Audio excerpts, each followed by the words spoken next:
Hi everybody, this is Harv Eker. The biggest reason most people don't start a business is because they believe they don't have enough money to start a business. But you know what? You don't need a lot of money. In fact, in most situations, you don't need any, let me repeat that, any money to start a business. And in this video, I'm going to share with you my favorite strategy for getting started in business without having any money. Are you interested? Stay tuned.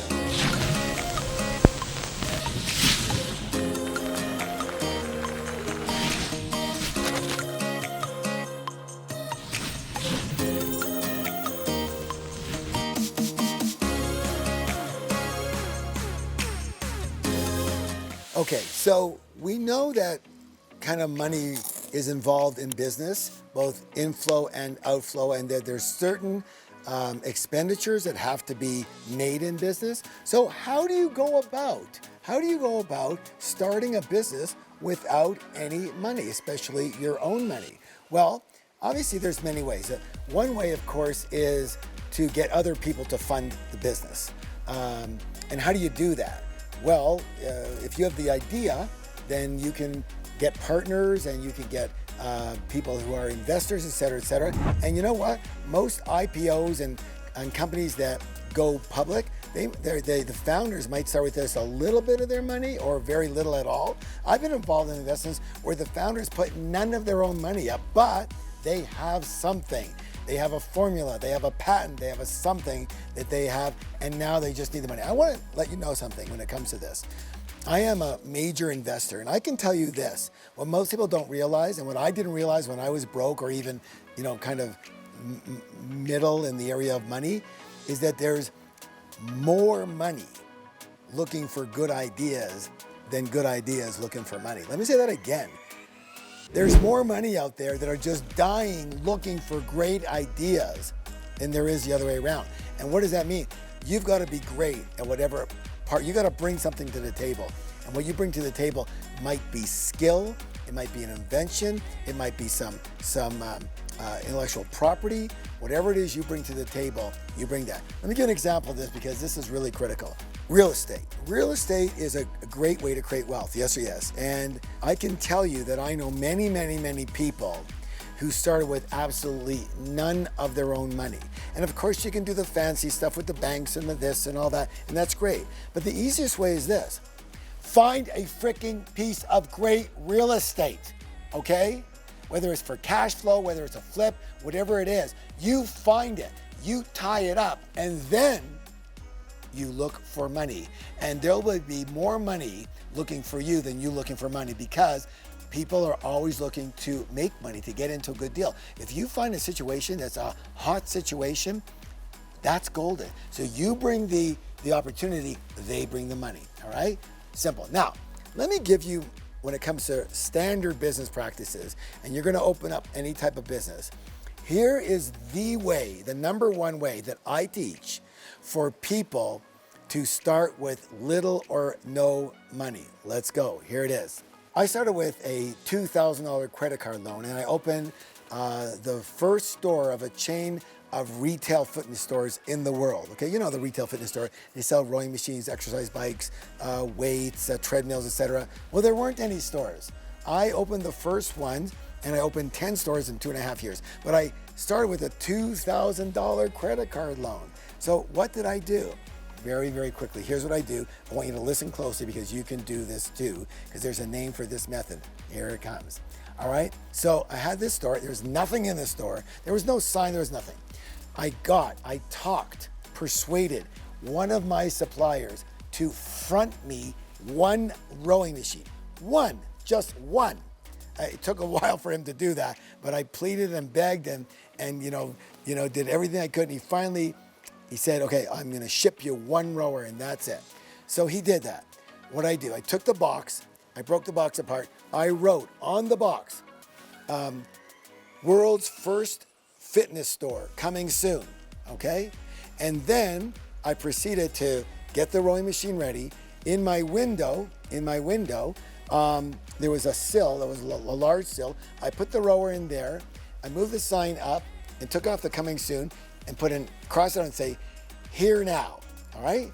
Here I was sitting in the window of this retail store with pretty good walking traffic and driving traffic, of course, good walking traffic, and here I was doing this rowing machine, demonstrating this rowing machine. Here I was with this rowing machine. And people are looking at me like, what the hell is this guy doing? People would come in to the store and say, what's going on? And I would do this whole demonstration showing them all the things that this incredible rowing machine could do. It had a seat lock. You could do bicep curls, tricep curls, crunches. You could do the aerobic part. You could do your legs. You could do everything. And they go, wow, this is amazing. How can I get one? I go, well, I'd love to get you one, except they're all gone. You can't get one right now. The only way you can get it is if you give me a deposit. I have more coming in a week.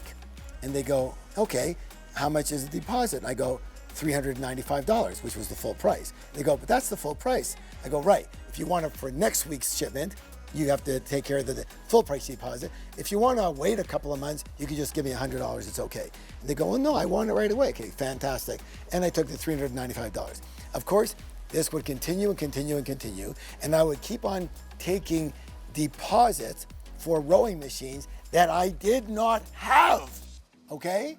They were in Seattle at the warehouse, and I was in Toronto, Canada at the time, in my little store with the one rowing machine is all I had there. And so I would so now I got 10 deposits. I would call up the guy and order what? 10 rowing machines. They would come in, we would get a bunch of kids, put them all together, and here's what I did. I would have these 10 people pick up their rowing machine on Saturday, but you can only get it between 11 and 12 o'clock. They said, why? I said, that's when we're distributing them. After that, it's got to be the next week. So they all came. Now, when they came to pick up these rowing machines, what do you think happened?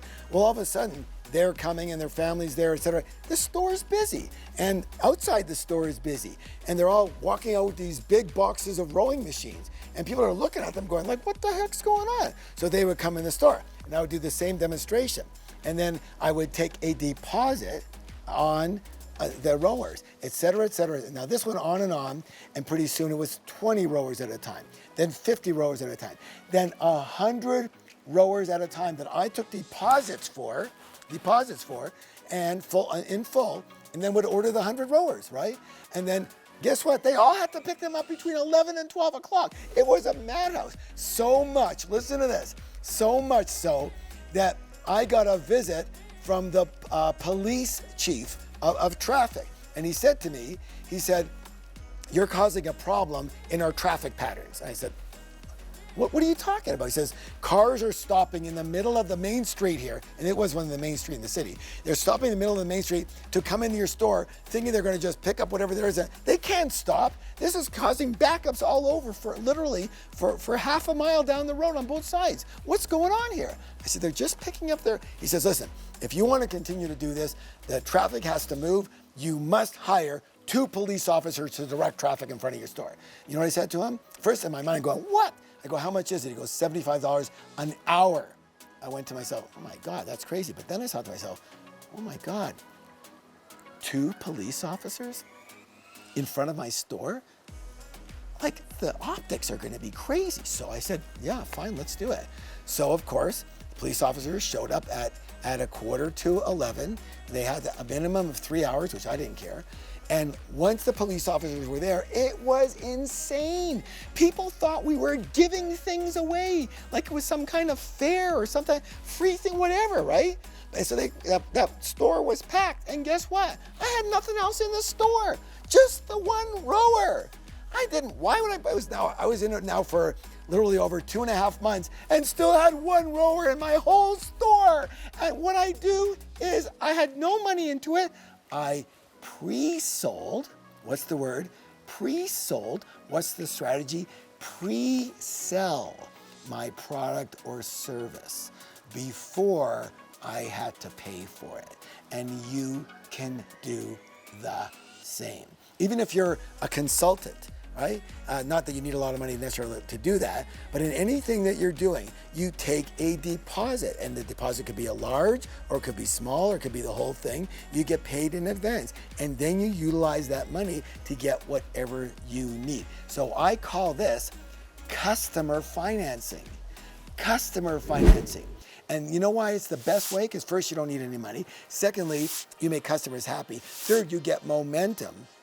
But the critical thing is, you know for sure that your business is going gangbusters, and you don't have to put up any money. And I love this method, and I can tell you I have over 3 million students, and I've taught this to hundreds of thousands, and the reports that I've gotten back are phenomenal. You can do this. You can start any business with literally no money and pre-sell what you've got, and then go buy whatever you need to get for supplies. I love you. I'll see you next time.